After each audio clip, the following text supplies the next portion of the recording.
रामायण के सुंदरकांड में हनुमान जी के साहस और देवाधीन कर्म का वर्णन किया गया है। हनुमान जी की भेंट राम जी से उनके वनवास के समय तब हुई जब राम जी अपने भ्राता लक्ष्मण के साथ अपनी पत्नी सीता की खोज कर रहे थे। सीता माता को लंकापति रावण छल से हरण करके ले गया था।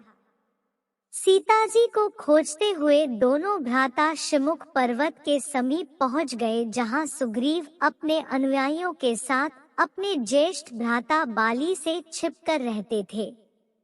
वानरराज बाली ने अपने छोटे भ्राता सुग्रीव को एक गंभीर मिथ्याबोध के चलते अपने साम्राज्य से बाहर निकाल दिया था और वो किसी भी तरह से सुग्रीव के तर्क को सुनने के लिए तैयार नहीं था। साथ ही बाली ने सुग्रीव की पत्नी को भी अपने पास बलपूर्वक रखा हुआ था। राम और लक्ष्मण को आता देख सुग्रीव ने हनुमान को उनका परिचय जानने के लिए भेजा। हनुमान एक ब्राह्मण के वेश में उनके समीप गए।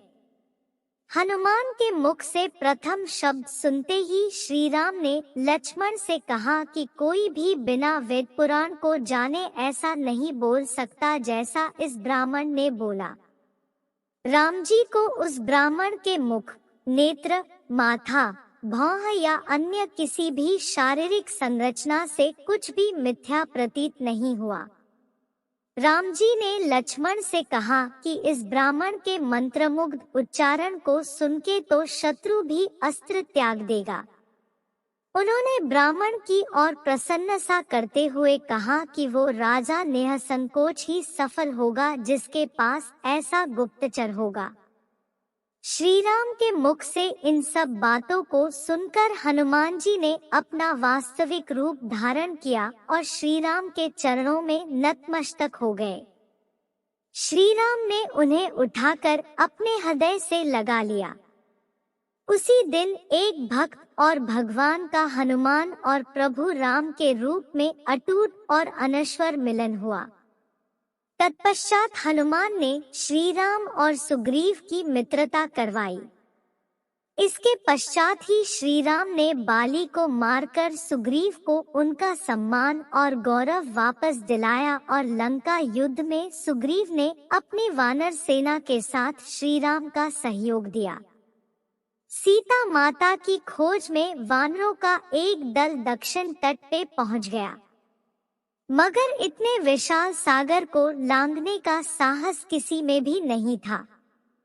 स्वयं हनुमान भी बहुत चिंतित थे कि कैसे इस समस्या का समाधान निकाला जाए। उसी समय जामवंत और बाकी अन्य वानरों ने हनुमान को उनकी अद्भुत शक्तियों का स्मरण कराया। अपनी शक्तियों का स्मरण होते ही हनुमान ने अपना रूप विस्तार किया और पवन वेग से सागर को उड़ के पार करने लगे। रास्ते में उन्हें एक पर्वत मिला और उसने हनुमान से कहा कि उनके पिता का उसके ऊपर है। साथ ही उस पर्वत ने हनुमान से थोड़ा विश्राम करने का भी आग्रह किया, मगर हनुमान ने किंचित मात्र भी समय व्यर्थ न करते हुए पर्वतराज को धन्यवाद किया और आगे बढ़ चले। आगे चलकर उन्हें एक राक्षसी मिली जिसने कि उन्हें अपने मुख में घुसने की चुनौती दी। परिणाम स्वरूप हनुमान ने उस राक्षसी की चुनौती को स्वीकार किया और बड़ी ही चतुराई से अति लघु रूप धारण करके राक्षसी के मुख में प्रवेश करके बाहर आ गए। अंत में उस राक्षसी ने संकोच पूर्वक ये स्वीकार किया कि वो उनकी बुद्धिमत्ता की परीक्षा ले रही थी। आखिरकार हनुमान सागर पार करके लंका पहुँचे और लंका की शोभा और सुंदरता को देखकर आश्चर्यचकित रह गए। और उनके मन में इस बात का दुख भी हुआ कि यदि रावण नहीं माना तो इतनी सुंदर लंका का सर्वनाश हो जाएगा। तत्पश्चात हनुमान ने अशोक वाटिका में सीता जी को देखा और उनको अपना परिचय बताया। साथ ही उन्होंने माता सीता को सांत्वना दी और साथ ही वापस प्रभु श्री राम के पास साथ चलने का आग्रह भी किया। मगर माता सीता ने ये कहकर अस्वीकार कर दिया कि ऐसा होने पर श्री राम के पुरुषार्थ को ठेस पहुंचेगी। हनुमान ने माता सीता को प्रभु श्री राम के संदेश का ऐसे वर्णन किया जैसे कोई महान ज्ञानी लोगों को ईश्वर की महानता के बारे में बताता है। माता सीता से मिलने के पश्चात हनुमान प्रतिशोध लेने के लिए लंका को तहस-नहस करने लगे। उनको बंदी बनाने के लिए रावण पुत्र मेघनाद इंद्रजीत ने ब्रह्मास्त्र का प्रयोग किया। ब्रह्मा जी का सम्मान करते हुए हनुमान ने स्वयं को ब्रह्मास्त्र के बंधन में बंधने दिया। साथ ही उन्होंने विचार किया कि इस अवसर का लाभ उठाकर वो लंका के विख्यात रावण से मिल भी लेंगे और उसकी शक्ति का अनुमान भी लगा लेंगे। इन्हीं सब बातों को सोचकर हनुमान ने स्वयं को रावण के समक्ष बंदी बनकर उपस्थित होने दिया।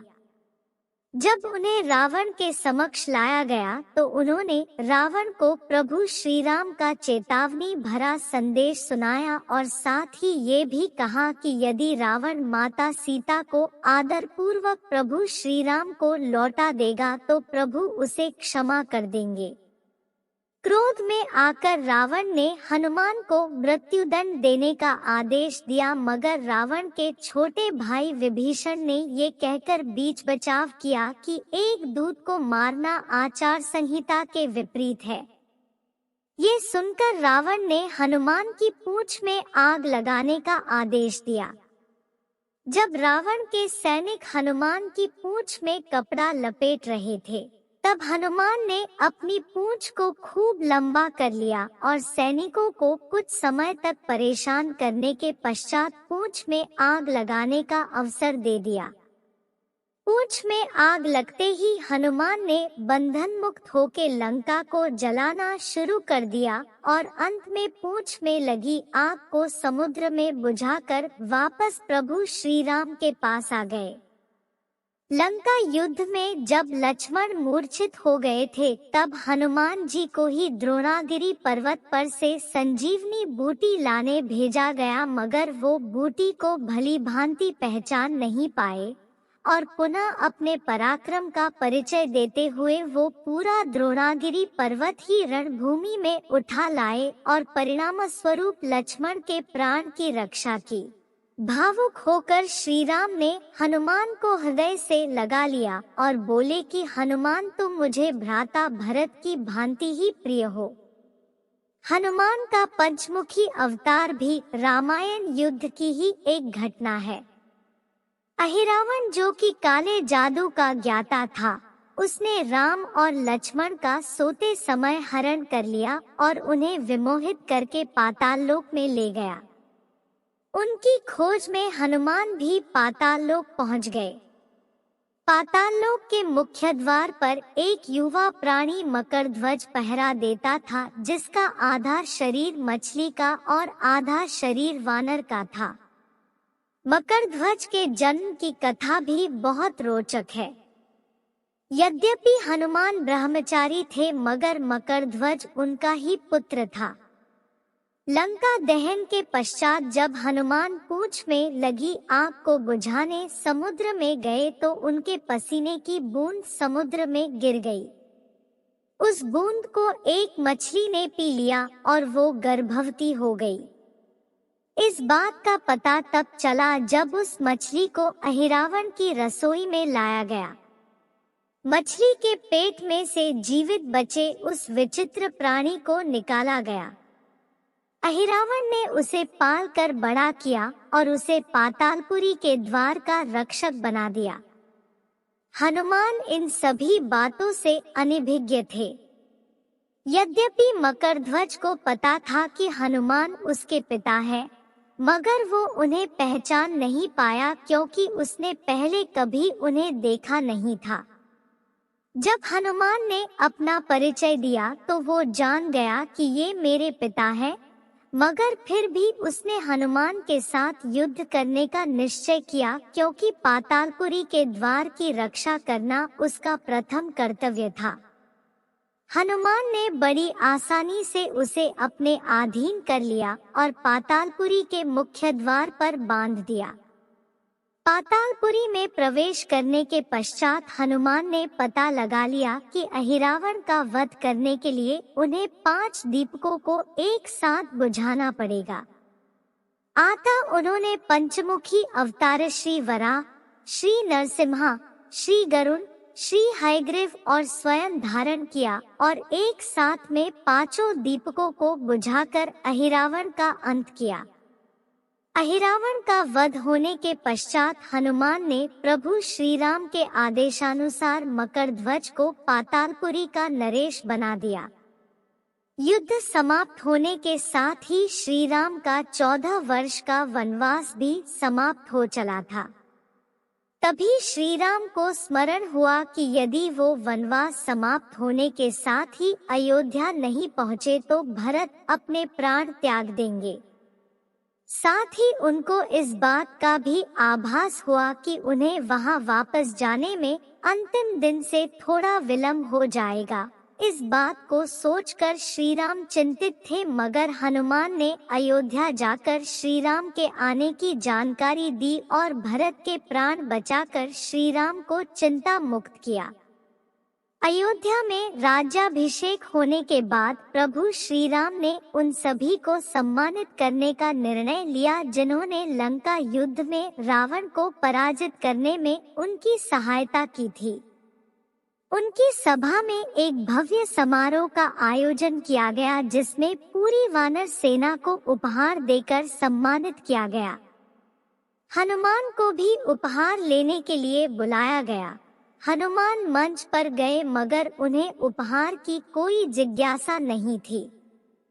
हनुमान को ऊपर आता देखकर भावना से अभिप्लुत श्री राम ने उन्हें गले लगा लिया और कहा कि हनुमान ने अपनी निश्चल सेवा और पराक्रम से जो योगदान दिया है उसके बदले में ऐसा कोई उपहार नहीं है जो उनको दिया जा सके।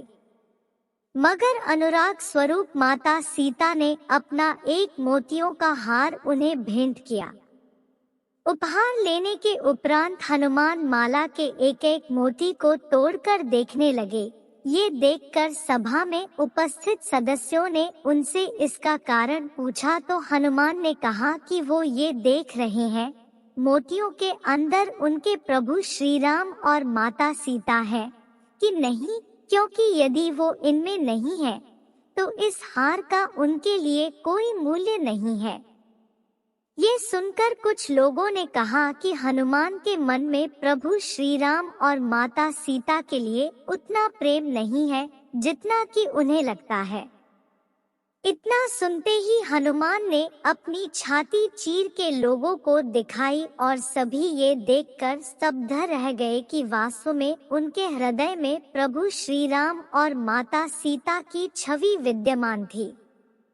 तो दोस्तों, कैसी लगी आपको हमारी आज की कहानी? आप अपने अनुभव हमारे साथ साझा करें और भविष्य में आप किस विषय पर वीडियो चाहते हैं हमें कमेंट में बताएं और लाइक करें, शेयर करें और अगर चैनल पर नए हो तो सब्सक्राइब करें। आप सभी का धन्यवाद।